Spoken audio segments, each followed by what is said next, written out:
UConn's subtle moves make talk of a three-peat real. You're Locked On UConn.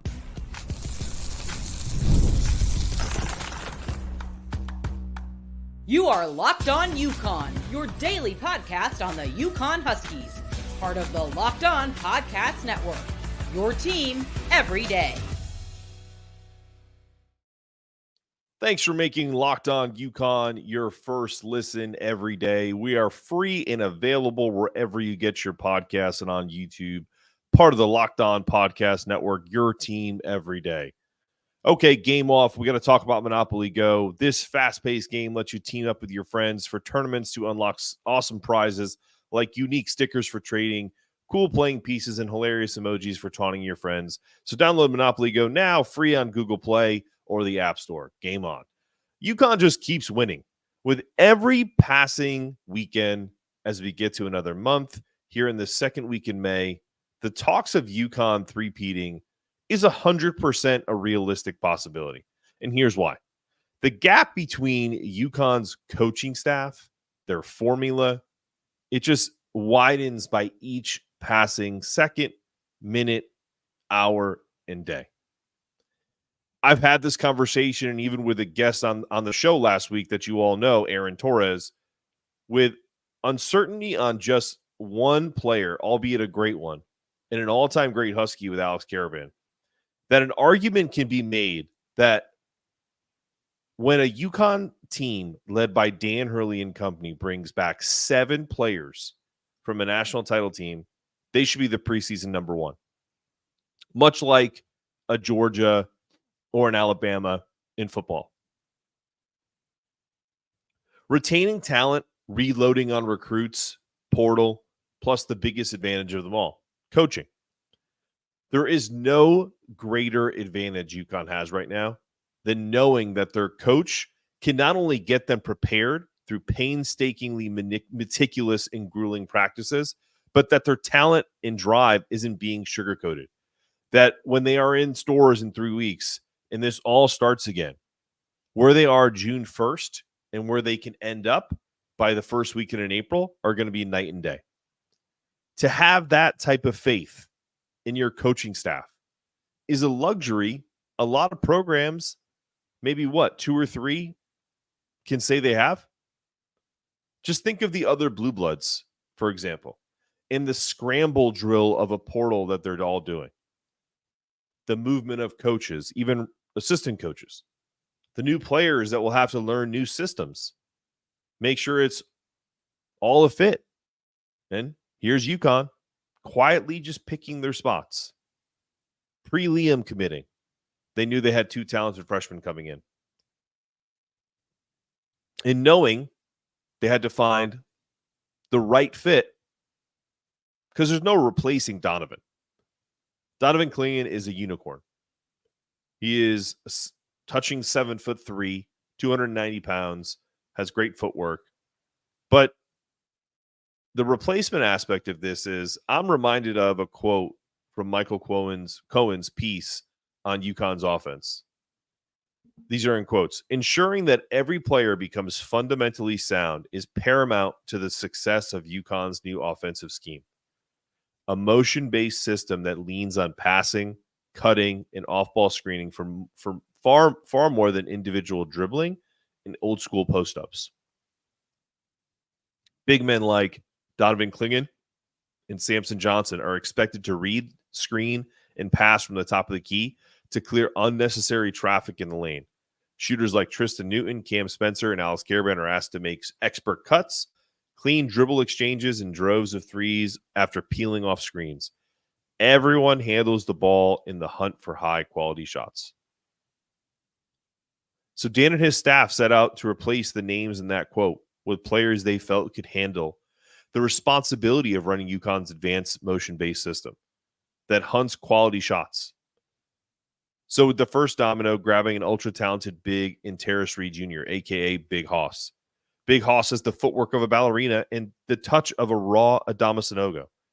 So do with that what you will. They aren't bringing in players that they have to reinvent the wheel with. So the comp to Adama may be pie in the sky and where he could end up, but I guarantee you that's where they feel like they can get him to. He slides into that Donovan role, paired with Samson and, yes, some Youssef. Then there was the Kobe versus Aiden transfer battle. Who's it going to be? I think in very typical fashion, we as a fan base, I would say it was 70-30 leaning towards Kobe of want. And that's no slight on Aiden at all.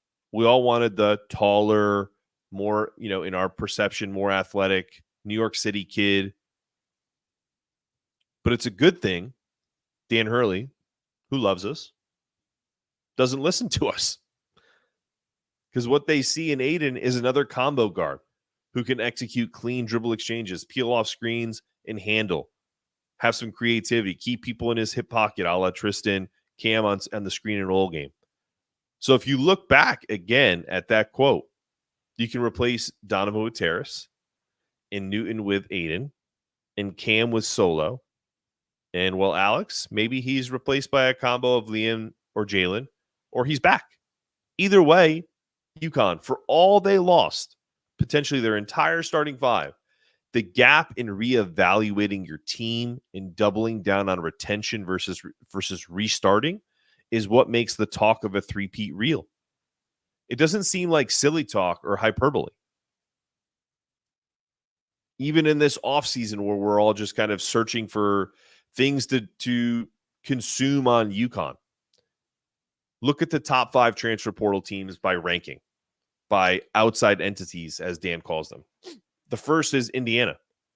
They needed it because if Mike Woodson is going to keep his job, he needed to make, these splash recruits. 2, Kansas.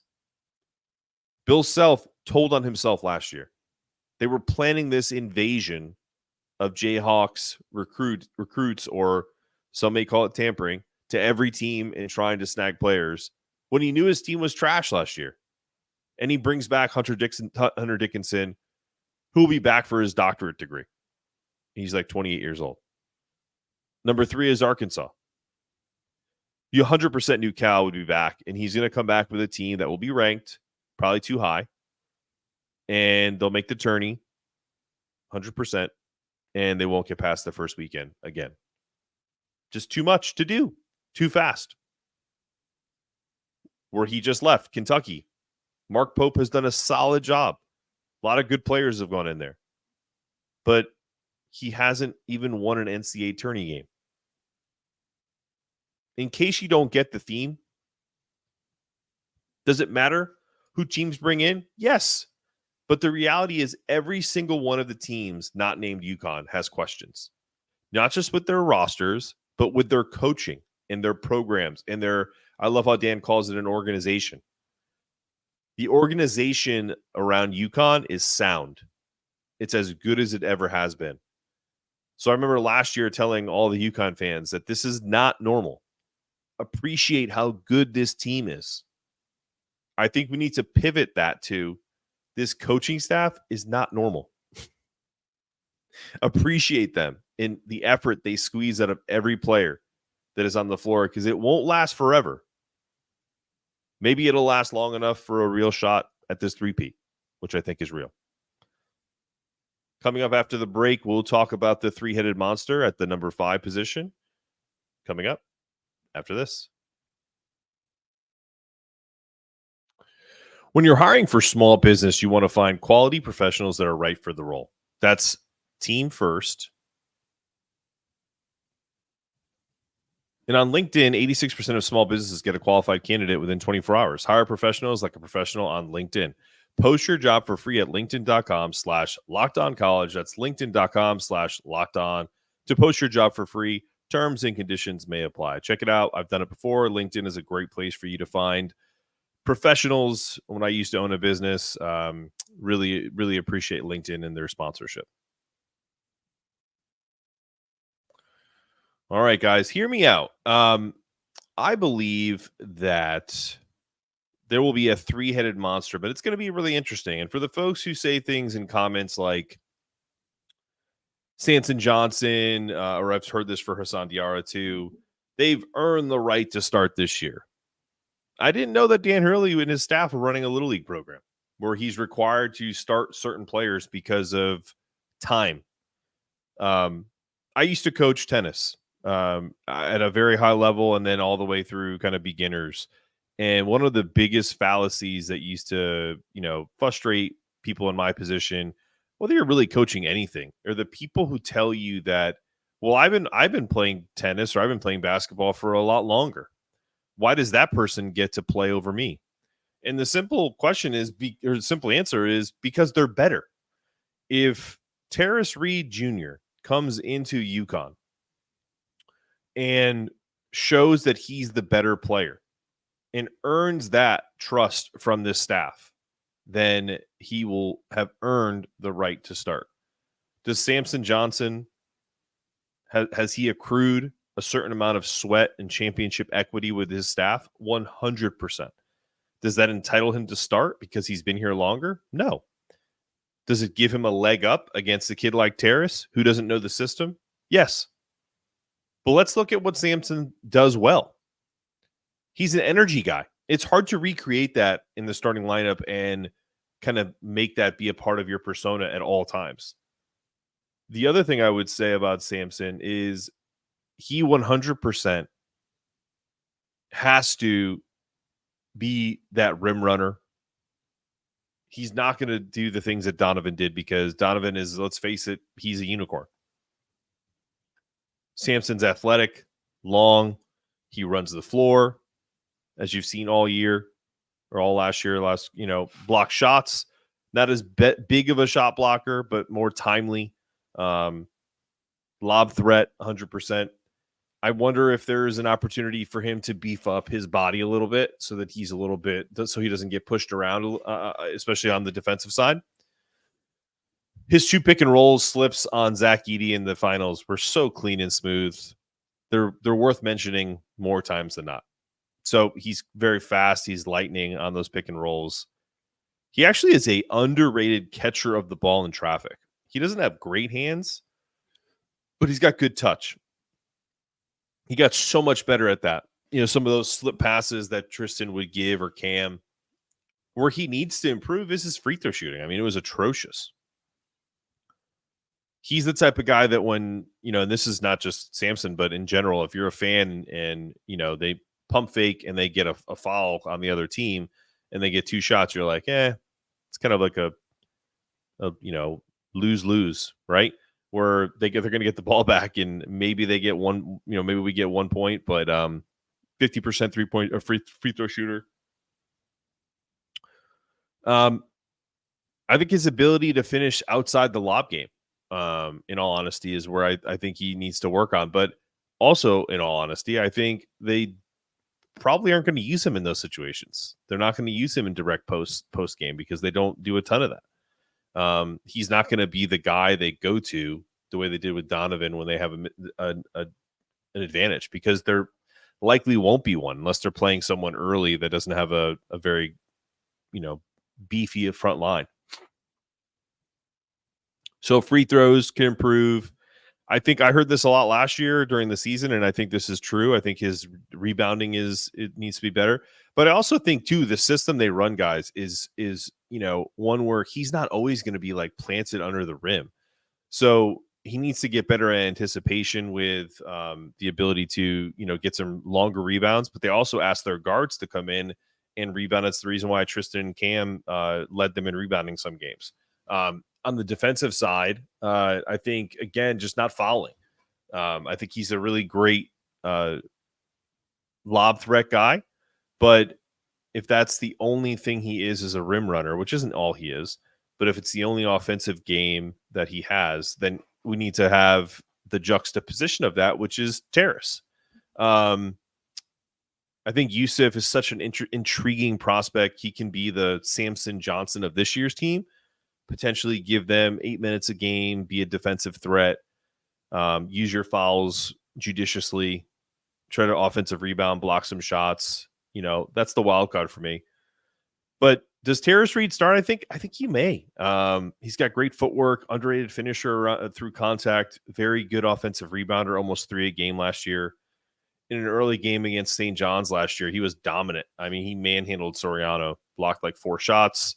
Terrace has game. He's a top 30 recruit for Michigan. He comes in, he has 2 years of eligibility. I think where he has some negatives is he, if you look at some of his tape, really bad turnovers. And I think that's indecision. And I think that the flow of UConn's offense will eliminate some of that. I think once you go through the system that they run over and over and over again in practice, and you have that kind of hard work and that mentality, in your game, I think one of the things that I relate to the coaching staff is I'm by no means equating tennis to basketball. But one of the things that I used to teach with like high level doubles is if you think about a tennis court in doubles, it's almost like a basketball court, but with 2 people. So you kind of do a lot of isolation where your decision making and where you hit the ball is second nature. You don't, when you think about where you're going to hit it, you're going to make mistakes. So I think in basketball, where you see a lot of players, younger players in particular, have trouble is when they don't have an idea or a concept of what their role is. And I think that was Terrace's issue at Michigan. Really bad coaching. I love Juwan Howard. I think he's a good dude, but I just think he wasn't a great coach. And I don't think his staff did a good enough job of putting Terrace in positions where he could succeed unless he was the primary post position player. So, I think Terrace starting with Samson coming off the bench and then splitting minutes evenly is in letting Youssef get some run if they get in foul trouble. I think that's the rotation. I think to anyone worried about not having the size, I think we, with UConn, with what they want to do and whom they have to go through to be a serious title contender, there really are no Zach Edey's. I think when we saw that kind of Zach Edey, Donovan Clingan matchup, we were all kind of like, we have the guy to stop Zach Edey. And even when you look at a team like Kansas, who has Hunter Dickinson at 7'2", and he's accomplished, but if you watch that title game, you see a UConn team that has kind of figured this whole, modern day offense. When you play a team that's post dominant, the way Purdue was, you limit their 3-point shooting. Having a post player as your primary scorer is fool's gold in the college game. Do you need it still? Sure. Is it a nice luxury? Absolutely. When your team is struggling from 3, is it great to dump it down to a big who can get points? 100%. But what Zach did in the finals, what do you have? 32 and 18, and they lost by double digits. If teams aren't replicating what, or coaching with their players to stay at home now after that game, after that coaching masterclass, then they'll never learn. And that's fine. We have a coaching staff that gets it. Another fascinating point. So are you watching Fox Sports or ESPN on your TV all day? Have to turn down the volume with all that shouting? Make the switch to Locked On Sports Today, a free 24/7 sports streaming channel programmed for you every day to bring you the biggest stories, all without that screaming. Locked On Sports Today brings you can't-miss analysis, opinions, and news, streaming 24/7 on YouTube or the free Amazon Fire TV channels app. Part of the Locked On Podcast Network, your team every day. Listen, to recap, Terrace starts. Samson may end up getting more of the overall minutes, but I think the dynamic of him coming off the bench and being that energizer makes sense. But, obviously that's subject to change. I think Youssef finds 5 to 6 minutes a game to supplement fouls and get his feet wet, but there'll be a game where he potentially plays more and plays himself into more minutes. So I'm looking forward to it. I'm looking forward to how that all plays out. Well, in lieu of Khalid El-Amin coming back and getting his degree from UConn, we're talking my top 5, not probably the greatest Huskies of all time, but my top 5 Huskies after this.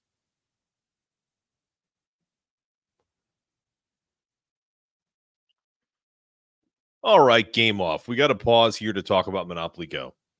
I know what you're saying. Flag on the play. You already talked about that, but there is so much good stuff in this game. In Monopoly Go, you can team up with your friends for time tournaments where you work together to build each other's boards.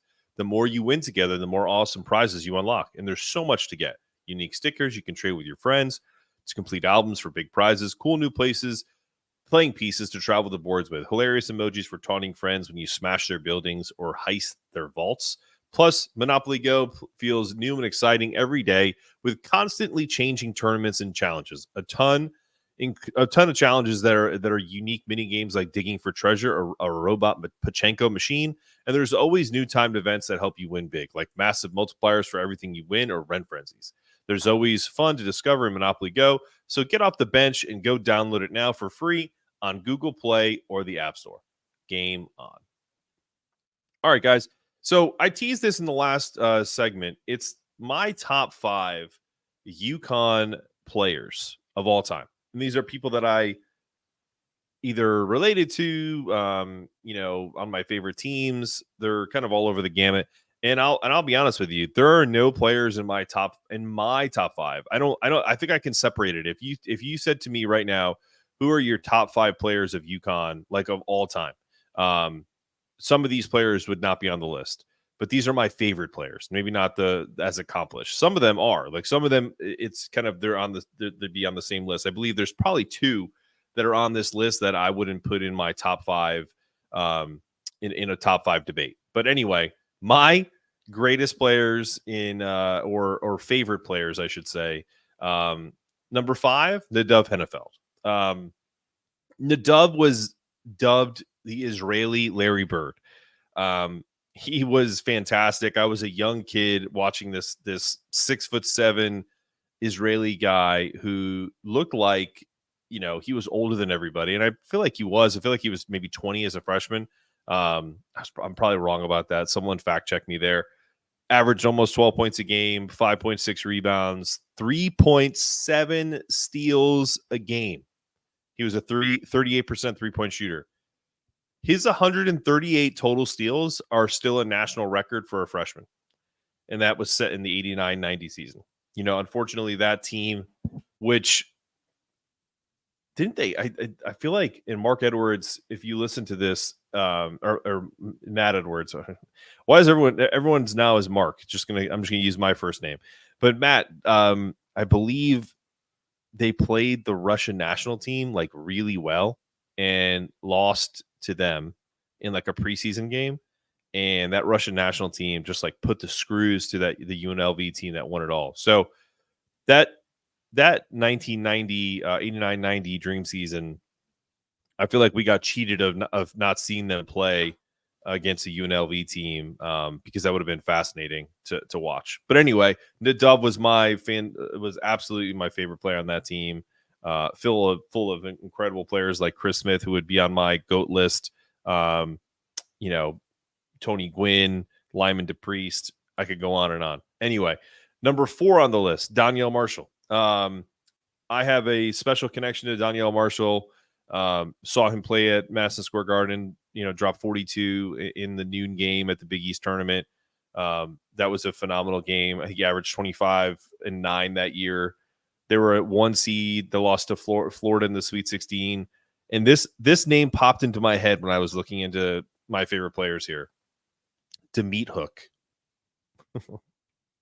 If you don't know who that is, Dimitri, I can't think of his last name. I'm going to look him up really fast. Dimitri Hill was the Florida player that had this monster game. It really just kind of like was the DJ Burns of his time. If you look at that, if you go look him up, and you'll know exactly what I mean. That was a devastating loss. I was at my grandmother's house in Cheshire, Connecticut, swearing in Spanish because she thought it was funny, but I was actually upset. So 93, I was probably 13 years old. Yeah, she definitely was probably, "Hi, Mark," just like laughing. But yeah. Anyway, number 3 on my list, Ray Allen. In his last year, he averaged 23.4 points a game, and he mentored some pretty great freshmen. Ricky Moore, Roshmel Jones, Antrick Kleber. Of my favorite team, I wouldn't say it's I would say the kind of the inception of the title teams, right? The 99 team. Those were freshmen that learned from one of the best to ever do it at UConn and Ray Allen. Roshmel Jones, God, what a great player he was for UConn. And Antrick Kleber, just a fantastic piece on Calhoun's teams. And obviously we all know about Ricky. But Ray Allen was just like, what else can you say about a guy like Ray? I think people forget because the younger guys look at Ray Allen as that shooter on the Miami Heat teams, on the Celtics teams. But Ray was that dude, man. He was an absolute dog. If you go look at Ray Allen, Milwaukee Bucks tape, Ray was just an incredible athlete. Could just get through contact smooth. Absolutely a smooth player. Was more than a 3-point shooter. So if you're a younger guy and you know Ray Allen as the guy who bailed out LeBron James, then go watch him and how good of a player he was before he transitioned into the older stages of his career. Number 2, Richard Hamilton. Rip was just such had such an indelible mark on UConn. Was the king of the mid-range, but definitely hit threes. Sealed the deal for UConn's first national championship in 1999. I'll never forget that season and that game. I don't think I could ever put into words what that 1999 team meant to the state of Connecticut, in particular because we beat Duke and kind of exercised those demons of the 89-90 team. And so I don't think I could ever have a list of favorite players of UConn, whether they're, top 5 players or not, without having members of the 99 team on it. And then to round it off, this one is, I've already teased his name. Khalid El-Amin is my number 1 favorite player of UConn of all time. And it's because I'm probably built the exact same way as Khalid El-Amin. I looked at him and I was just like, man, that's like my body type. Everyone talks about representation now, like on TV and in basketball. But for a basketball player, I was a tennis player, and I didn't really think of myself as a tennis player, and probably until I was much older. But at that point, I was 17, 18 years old, watching that team play, and looking at a guy like Khalid El-Amin, and also when I would go play in these tennis tournaments, all the people I would see are these kind of rail thin players that, didn't have the low center of gravity, if you will, that Khalid did. And I would just go, that's me. I related to that. And everyone remembers his game against Duke in those winning free throws. But I would have done what Khalid El-Amin did in his game winner against Pittsburgh. I was that guy, jumping on the scorer's table, pointing at the crowd who is, calling him fat and all this different stuff during the game, and just kind of letting them know I'm that dude. I'll never forget the image of Jim Calhoun telling him to get his crazy ass back to the locker room. And maybe we'll have Coach Calhoun in here sometime to talk about that. I've always wanted to ask him questions, but mostly about pick his brain about the genius and the craziness that is Khalid El-Amin. So I relate to him, number 1. Just an absolute incredible player. My dad used to love Khalid El-Amin, how he would just come down the floor. Sometimes, catch a team sleeping and just pull up from 3. That used to get my dad so excited because of the confidence that a player has to have, that you haven't run a single play. You haven't even passed it, but you're that good that you can come down the floor and bang a 3 before they're even set. But I digress. Locked On has launched the first ever national sports 24/7 streaming channel on YouTube, and now it's available on Amazon Fire TV with the free Fire TV channels app. Locked On Sports Today is here for you 24/7, covering the top stories of the day with local experts on, plus our national shows covering every league. Find Locked On Sports Today on the free Fire TV channels app. I'd be also remiss if I didn't say, if you haven't subscribed to the podcast yet, please do so. It helps us grow our channel, and I really appreciate it. Like it. Share it with your friends. It's an absolute love that I get to do this every day. Really want to just, say thank you to all our sponsors, but really it's all about the people that have subscribed and are continuing to kind of write their comments and support the podcast here at Locked On. So really appreciate you guys. This has been another episode of Locked On Sports, Locked On UConn. I'm your host, Mark Zanetto, asking you to stay locked in, stay connected, make sure your toughness meter is always rising. And as always, go UConn.